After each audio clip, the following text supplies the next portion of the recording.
గొడ్డలిపట్టి DSC మీద విష ప్రచారాలు చేస్తా ఉంటారు.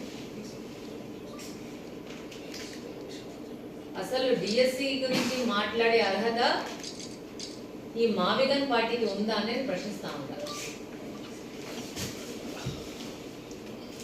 రాష్ట్రంలో ఉన్న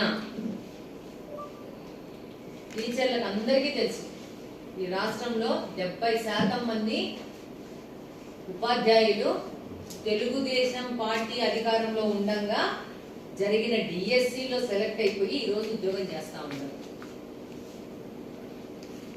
1995 సంవత్సరంలో నారా చంద్రబాబు నాయుడు గారు మొట్టమొదటిసారి ముఖ్యమంత్రిగా అయ్యాక డిఎస్సి పరీక్షల్లో అప్పటి వరకు ఇంటర్వ్యూ అనేది ఉండేది.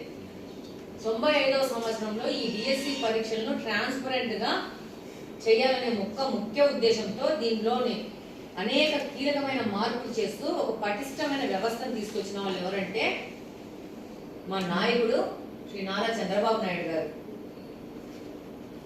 1998 సంవత్సరంలో జరిగిన డిఎస్సిలో అప్పటి వరకు ఒక సాంప్రదాయం ఉండేది.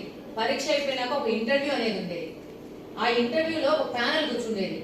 ఆ ప్యానెల్లో జెడ్పీ చైర్మన్, కలెక్టర్ గారు, జేసీ గారు, డిఈఓ గారు చాలా మంది కూర్చుండేవాళ్ళు. అక్కడ ఆ ఇంటర్వ్యూలో ఈ అభ్యర్థుల్ని ప్రభావితం చేసే నిర్ణయాలు జరిగేవనే అనుమానంతో మా నాయకుడు ఇంటర్వ్యూ పద్ధతిని తీసేసి ఈ యొక్క డిఎస్సి పరీక్షల్ని చాలా ట్రాన్స్పరెంట్ గా నిర్వహించడం మొదలుపెట్టారు. దాదాపు ఇప్పటి వరకు 1995 సంవత్సరం నుంచి ఈరోజు 2025 సంవత్సరం వరకు చూస్తే 10 డిఎస్సీలు జరిగాయి. 95, 96, 2000, 2001, 2002, 3, 6, 8, 12 తర్వాత 25 సంవత్సరంలో 10 డిఎస్సీలు జరిగితే అందులో 7 డిఎస్సీలు చంద్రబాబు నాయుడు గారి నాయకత్వంలో జరిగినాయి. చంద్రబాబు నాయుడు గారి అధికారంలో ఉండగా, ఆయన ముఖ్యమంత్రిగా ఉండగా ఈ 7 డిఎస్సీల్లో ఉద్యోగాలు సంపాదించుకున్న వాళ్ళే ఇప్పుడు మన స్కూళ్ళలో పనిచేస్తా ఉన్నారు. మిగిలిన 2 వైఎస్ గారి హయాంలో జరిగాయి, 1 కిరణ్ కుమార్ రెడ్డి గారి హయాంలో జరిగింది.